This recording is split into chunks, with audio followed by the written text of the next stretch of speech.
माझा जिव्हाळ्याचा एक मित्र, ज्यानं फडणवीस साहेबांचा शब्द खासदारकीला ऐकला नाही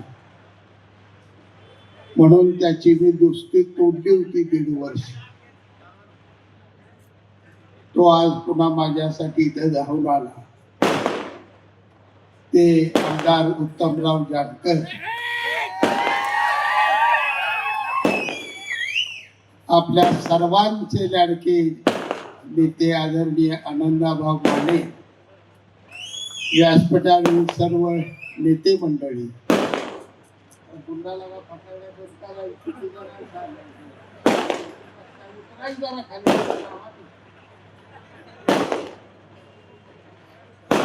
व्यासपीठावरील सर्व सन्मानित नेते मंडळी, तालुका अध्यक्ष गुंडा खटकाळे, दादासाहेब वाघमोडे, सागर पाटील, दिग्विजय पाटील, सर्व इतर आज मित्रांनो ही लढाई खऱ्या अर्थानं आहे ती सांगोला नगरपालिकेची निवडणूक. ही लढाई आहे ही फटाकड्या भाषा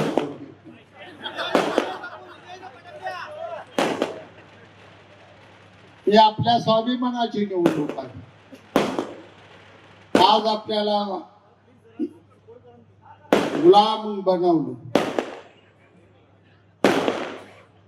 इंग्रजाने गुलाम बनवलं, त्यापेक्षाही मोठी गुलामगिरी आज सांगोला तालुक्यावर आली.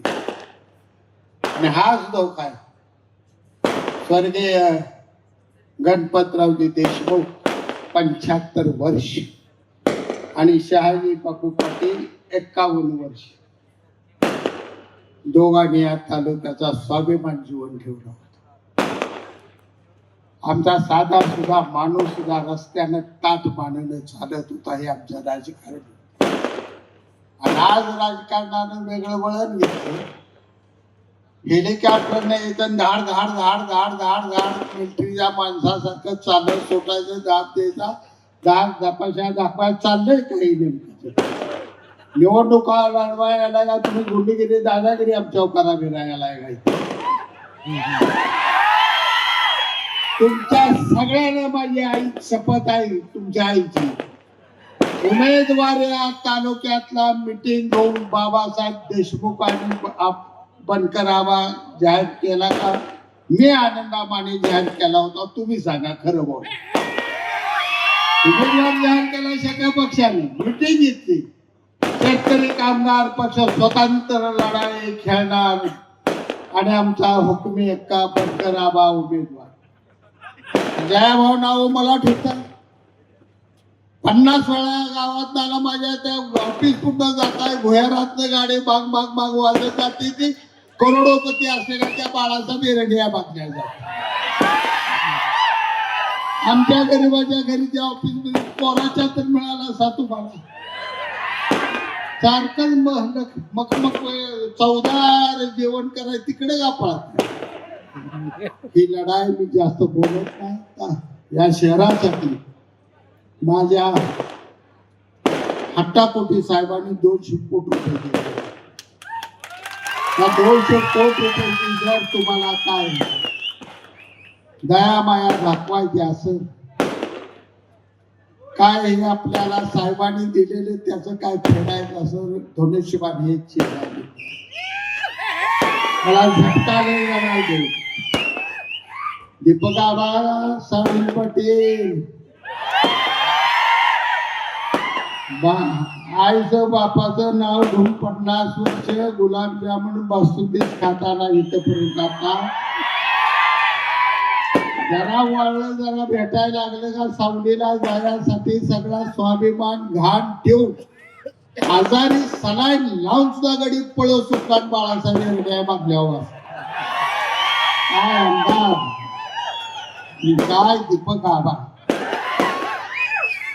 दुसऱ्या बाजूला ज्यांना निवडून दिलं जयकुमार गोरे, मला माहित होतं तुम्ही आता बिता उघडं पडलं म्हणाल. इतका बारका शहाजी बापू नाही तुमच्या रकमा शेका पक्षाला पोचल्या आणि ती जवळ्याला कशा गेल्या टायमिंग माणसाची नावं मला मुलगा बसलो होतो निवडणुकीआधी मला माहित होतं भाजपनं माझं कपाट बोललेलं आहे पण मी शांत राहून काय बोललो नाही टीका केली नाही पराभवानंतर सुद्धा फडणवीस साहेबांवरून सांगतो मी भाजपवर आरोप केला नाही पण भाजपने तर मदत शेका पक्षाला केली तालुक्याला माहित होतं तरी आम्ही सहन केलं कारण मित्र पक्ष आपला आणि आज जोवायचं सोडून तोडायचं करताय तुम्ही कशासाठी तोडलं काय माझा गुन्हा होता प्रशांत परेकाची आमदारकी करायसाठी रात्र भावा दोघं 3 महिने झोपलो नाही आम्ही रणजित निंबाळकर निवडून आला पाहिजे म्हणून या उत्तम जानकरचं पाय धरलं मी नवरा बायकोचं पाय धरली पाय दोस्ता पोरगाय म्हणून एवढ्या वेळ ऐकून आयुष्यात काय ऐकू नको 1 लाख मताचं माळशिरसमधनं निंबाळकरला लीड घालवलं ह्यांचा शब्द काल बोलला नागपूरला घेऊन गेलो एडी फडणवीस साहेबांचं ऐकलं नाही 1.5 वर्ष त्या बागल्यात मी चहा सुद्धा प्यायला गेलो ना एवढा प्रामाणिकपणा भाजपशी मागला असताना कशासाठी मला निवडणुकी भीती नाही लढला नाही रक्त भोसले गलाड्यांच्या बाजी प्रभू लढला तानाजी बालूचे लढला बाजी कांकर लढला जावटीच्या दिल्लीत माझ्या छत्रपती संभाजी महाराजांच्या शेताचं तुकडं झालं तरी त्यानं सुद्धा सांगितलं की माझ्या हातातल्या साकड्या सुद्धा तुझ्या हातातली घोड्यापेक्षा दमदार देखण्या बोलणारा छत्रपती संभाजी महाराज त्याच्या हातातली अवलाद आहे नरड तुटून पडलं तरी माग पुढं बघणार नाही तो स्वाभिमान मेलो तर घाण ठेवणार नाही एवढं सांगतो ही लढाई स्वाभिमानाची ही लढाई तुमची माझी ही लढाई एकनाथ शिंदे साहेबांच्या अस्मितेची जी अस्मिता जपण्यासाठी मावळ्यांनी प्राण दिलं तसं शिंदे साहेबांच्या अस्मितेसाठी ज्याने आपल्या सांगोला तालुक्यासाठी भरभरून दिलेला आहे त्यांच्या अस्मितेला जपण्यासाठी तिथं तिथं मग धनुष्यबाणाला मारा आणि हे जे बसले मला माहित आहे घाबरून त्यांना बी कळले सगळे कपारटे बोलले काम झाले तमाम आता रात्री बसल्या 2 हप्ते काढायला बघा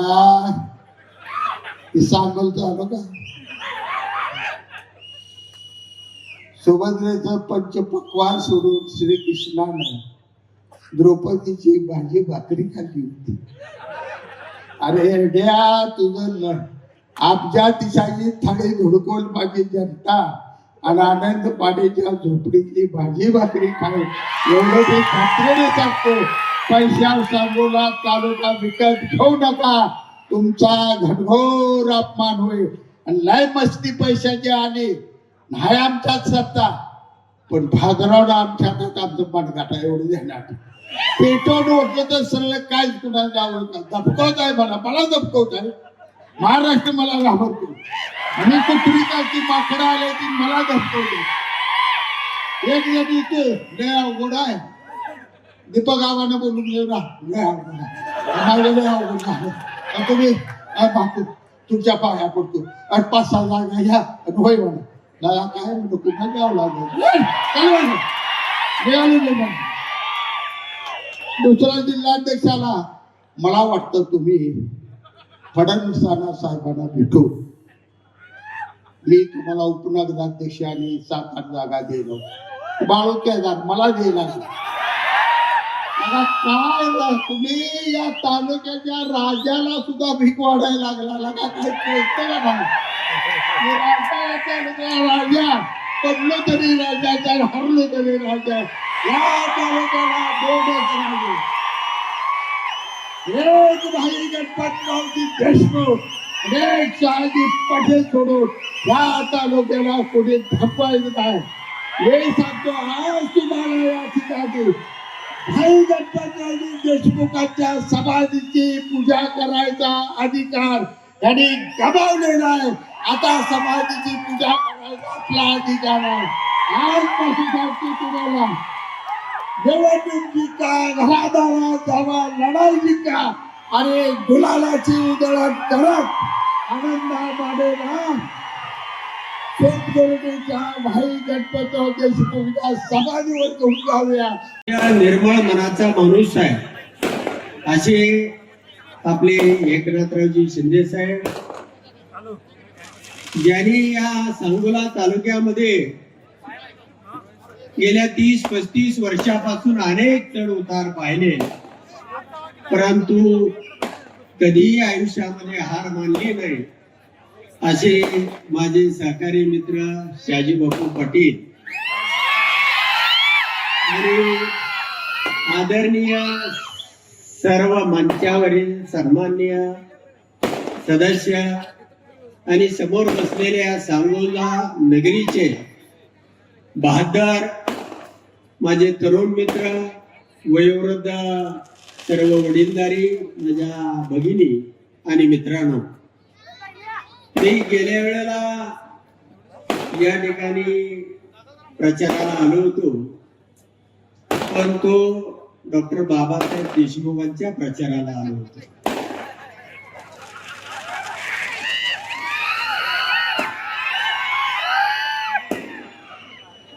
आणि जे 55 वर्ष ज्यांनी एक निष्ठा तत्व सांभाळलं, ते 55 दिवसामध्ये घालवलेल्याचा मलाही राग आला.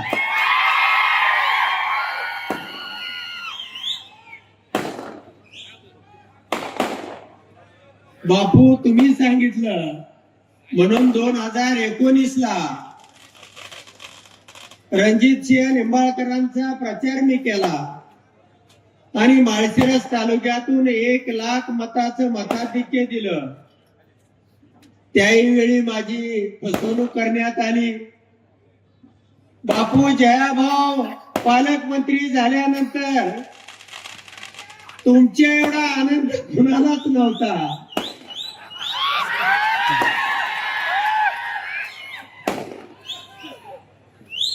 पण मला तर केलंच केलं. 2019 ला फसवलं. गेल्या निवडणुकीमध्ये मी विमानातनं कशी तरी उडी टाकली आणि म्हणून मी वाचलो. बापू, तुम्ही विमानात गेला आणि तुमचा करेक्ट कार्यक्रम त्यांनी केला. तर अशा पद्धतीनं ज्यांनी यांना मदत केलेली आहे, हे सगळे पहिल्यांदा मला केलं, पुन्हा बापूला केलं, आता बाबासाहेबाला केलं.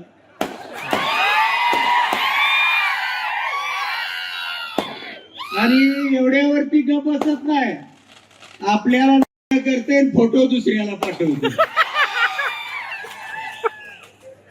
म्हणून या तालुक्यातल्या सर्व सुज्ञ मतदारांना मला सांगायचं आहे की आनंदराव माने माझा पाहुणा आहे म्हणून मी या ठिकाणी आलेलो नाही. मला तुम्हाला ही निवडणूक एक ऐतिहासिक आहे, एक वेगळी निवडणूक आहे. तुम्हा सगळ्याला गिळंकृत केलेला आहे, तुमचं अस्तित्व नामशेष केलेलं आहे. ज्या शाजी बापूंनी यांच्यासाठी जीवाचं रान केलं, त्या बापूची सुद्धा गद्दारी केली. आणि अशा पद्धतीनं एकाला सगळ्यांना या जिल्ह्यामध्ये जे चित्र दिसतंय, हे चित्र भयानक आहे. आणि त्याच्या विरोधामध्ये मी एकटाच यांना फाईट करत होतो, यांना सडकून काढत होतो. आता माझ्या जोडीला बापू आलेले आहे.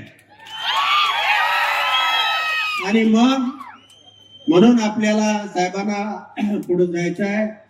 परंतु ज्यांनी कुणी सूर्याची पिसाळाने ही रचना या सांगोल्याच्या नगराध्यक्षाची केलेली आहे, हे कुणालाही आवडलं नाही. तालुक्यातल्या एकाही माणसाला आवडलेलं नाही. आणि म्हणून हा जो जनसमुदाय दिसतोय दुपारी 2-3 वाजता भर उन्हामध्ये ही लोक जे उभा राहिलेले आहेत, हे कशाचं चित्र आहे? ह्या लोकांच्या मनामध्ये आग आहे आणि ती आग तुम्हाला येणाऱ्या 2 तारखेला त्या ठिकाणी दाखवायची आहे. बापू आणि मी गेली 35 वर्ष जीवाभावाचा मित्र होतो. पण सत्तेच्या काळामध्ये किंवा आमच्या पक्षाचं धोरण म्हणून त्या ठिकाणी मी बाबासाहेबांच्या बाजूने उभं राहिलो. पण या पुढच्या काळामध्ये बापू बरोबर मी प्राणपणाने हे सांगण्यासाठी मी या ठिकाणी आलेलो आहे.